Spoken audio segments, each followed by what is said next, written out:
Hi friends, welcome back. तो friends, अभी का वीडियो है मोदी जी का मजाकिया अंदाज, मोदी जी ठग लाइफ।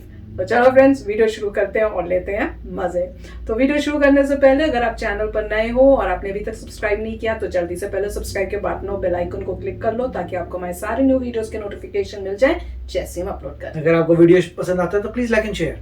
और हमारा ट्विटर, इंस्टाग्राम, सारे जो भी अकाउंट्स हैं उनके डिटेल्स नीचे डिस्क्रिप्शन बॉक्स में, तो उनको भी सब्सक्राइब और फॉलो कर लेना। चलिए शुरू करते हैं। ये तो देखा है, बड़ा मजा आया वैसे। हाय हाय वाह, जापान है।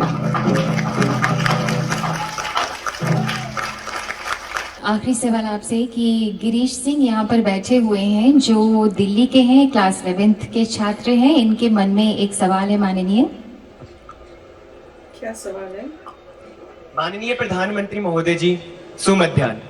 मैं गिरीश जवाहर नवोदय विद्यालय मुंगेशपुर दिल्ली में 11वीं कक्षा का छात्र हूँ। महोदय, मुझे लगता है कि अगले साल हम दोनों की ही बोर्ड की परीक्षा है, क्योंकि मेरे 12वीं की परीक्षा है और आपके लोकसभा चुनाव है। तो क्या आपकी इस पे पूरी तैयारी है या आप थोड़े से नर्वस हैं? धन्यवाद। मैं सवाल फिर से दोहराना चाहूंगी माननीय कि इनका सवाल है कि मैं 11वीं का विद्यार्थी हूँ, अगले साल हम दोनों की बोर्ड परीक्षा है, मेरी 12वीं की परीक्षा है, आपका लोकसभा चुनाव है। तो क्या आप इसके लिए तैयार हैं या फिर नर्वस हैं? तुम बताओ भी, तुम नर्वस हो कि तैयार हो? क्या नाम बताया आपका? गिरीश सिंह। गिरीश। इतना मुझे पक्का लगता है, अगर मैं आपका टीचर होता तो मैं आपको गाइड करता कि आप जर्नलिज्म में जाइए, क्योंकि सवाल बड़ा मजेदार है। ऐसा लपेट करके सवाल पूछने की ताकत जर्नलिस्टों की ही होती है।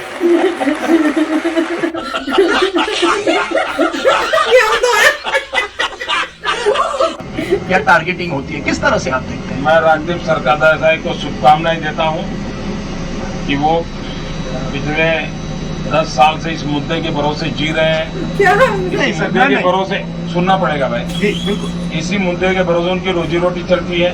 और मैंने सुना था कि मोदी को गाली देने वालों को राज्यसभा की सीट मिलती है, मोदी को गाली देने वालों को पद्मश्री मिलता है, पद्म भूषण मिलता है। तो मेरी राजदीप सरदेसाई को शुभकामना है कि आप अपना ये अभियान जारी रखिए और आप भी ऐसे मित्रों की मदद से राज्यसभा में पहुंच जाइए। आप भी ऐसे मित्रों की मदद से पद्मश्री, पद्म भूषण कुछ प्राप्त कीजिए। मेरी आपको बहुत शुभकामनाएं हैं।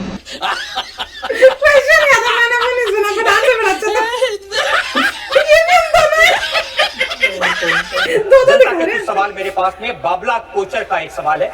आजकल जितने भी विरोधी दल के नेता हैं एक सुर में एक ही गीत गाते हैं, मोदी हटाओ, मोदी हटाओ, मोदी हटाओ। उसके लिए साम दाम दंड भेद कुछ भी अपनाओ। जब आप तक ये बात पहुंचती है तो क्या प्रतिक्रिया होती है? गुस्सा आता है, हंसी आती है, क्या प्रतिक्रिया होती है? मैं उनका आभारी हूं कि उन्होंने देश के अंदर एक एजेंडा बना दिया है और मतदाताओं के सामने बड़ा लिमिटेड चॉइस है कि एक, मोदी को रखना है नहीं रखना है, दूसरा है मोदी को हटाना है। उनके पास ये भी नहीं है किसको लाना है।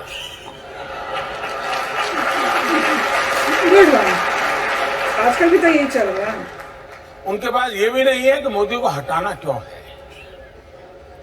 दूसरी तरफ देश को पता है कि मोदी क्या क्या हटाना चाहता है।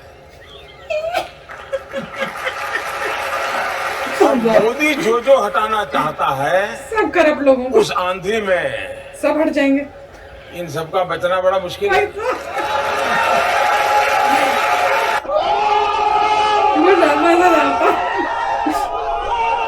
हमारा आइडिया डिस्लेक्सिक पीपल पे बेस्ड है। डिस्लेक्सिक बच्चे ऐसे बच्चे होते हैं जिनकी लर्निंग और राइटिंग पेस बहुत ज्यादा स्लो होता है, बट उनकी इंटेलिजेंस और क्रिएटिविटी लेवल काफी अच्छा होता है। जैसे कि हम तारे जमीन पर मूवी में दर्शीन रावल का जो भी क्रिएटिविटी लेवल था वो काफी अच्छा था। तो कोई 40-50 साल के बच्चे को भी ये योजना काम आएगी? मुझे याद आ रहा किसके ऊपर बना था?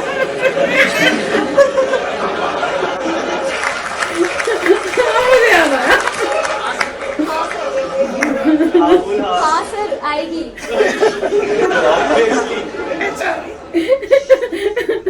तो सर बेसिकली फिर तो ऐसे बच्चों की माँ बहुत खुश हो जाएगी। बच्चों की माँ बहुत खुश हो जाएगी।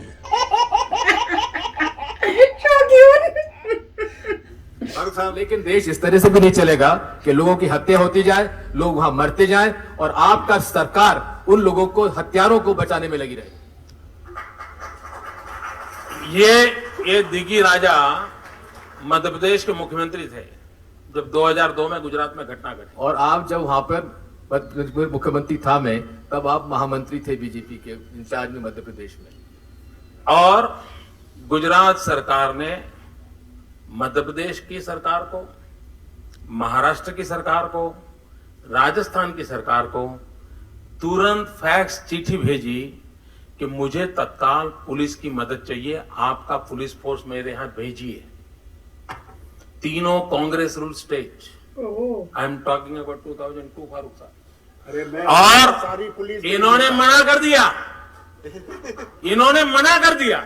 मित्रों, आज भी हमारे देश में कहीं कोई घटना घटती है, एक राज्य दूसरे राज्य में पुलिस फोर्स की मदद भेजता है। ये तीनों राज्य कांग्रेस ने मदद करने से इनकार कर दिया। मित्रों, मैं कभी इन विषयों में जाता नहीं हूं, लेकिन आज मुझे जब मेरे मुंह में उंगली डाल रहे हो तब मुझे पब्लिक में कहना पड़ा।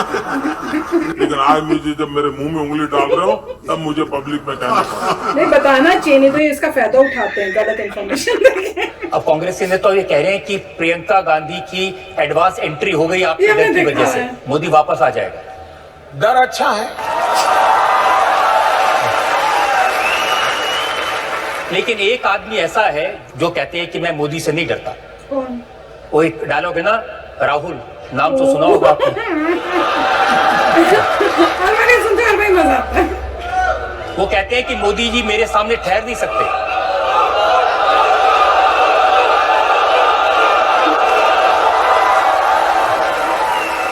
मैंने एक बार सुना था कि धरती कंप आ जाएगा।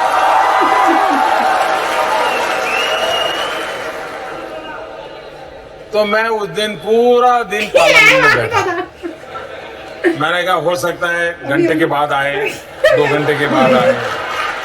बड़ा इंतजार किया जी, नहीं आए, नहीं आए।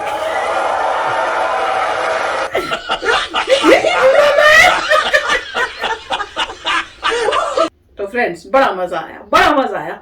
कितनी देर बाद देखा है ऐसा वीडियो कि मजा ही आ गया। अब पता नहीं मोदी जी इस टाइप से कब आएंगे।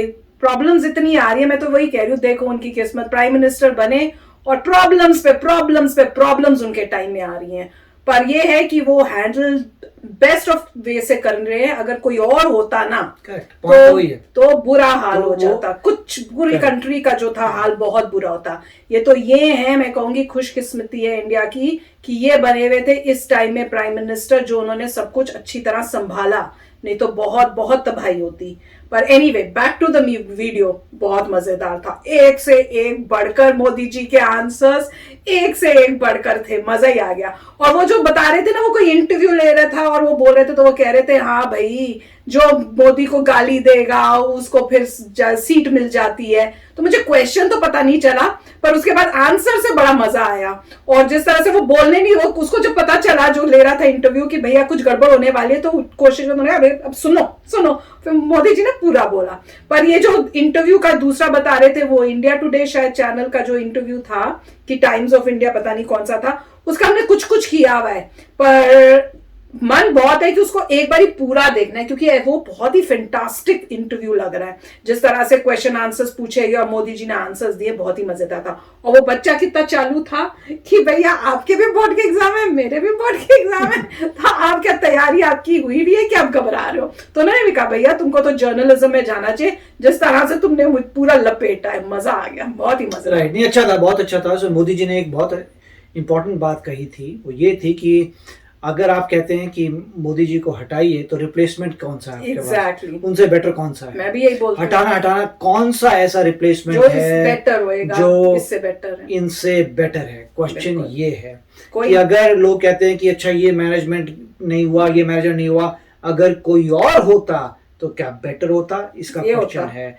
या आपके पास कोई ऐसा रिप्लेसमेंट है जो बेटर है? नहीं है। नहीं। मतलब दूसरी पार्टी के पास, मतलब बीजेपी की बात नहीं करें, दूसरी पार्टीज के पास कौन सा ऐसा कैंडिडेट है जो बेटर है, जो बेटर जॉब करता है? वो बिल्कुल। अभी तक, अगर आपके पास, अगर आपको लगता है तो आप बताइए। बट जहां तक इंडिया के लोग हैं, मुझे लगता नहीं है कि वो एग्री करते हैं कि कोई और। अभी चुनाव जब होंगे तब पता चल जाएगा एग्जैक्टली कि क्या रिजल्ट आता है। ठीक है, लोग अपसेट हैं, डेफिनेटली अपसेट हैं, मगर आपके पास ऑल्टरनेटिव क्या है ये देखना जरूरी है। अगर ऑल्टरनेटिव कोई है अच्छा तो बात है, अगर नहीं है तो फिर वही बात आ जाती है कि जैसे लोग बोल रहे हैं, मोदी जी भी कह रहे हैं कि वो मुझे हटाने की कोशिश कर रहे हैं जी, और, जान लगाइए। और मैं उन सबको भी क्लियर कर दूंगा।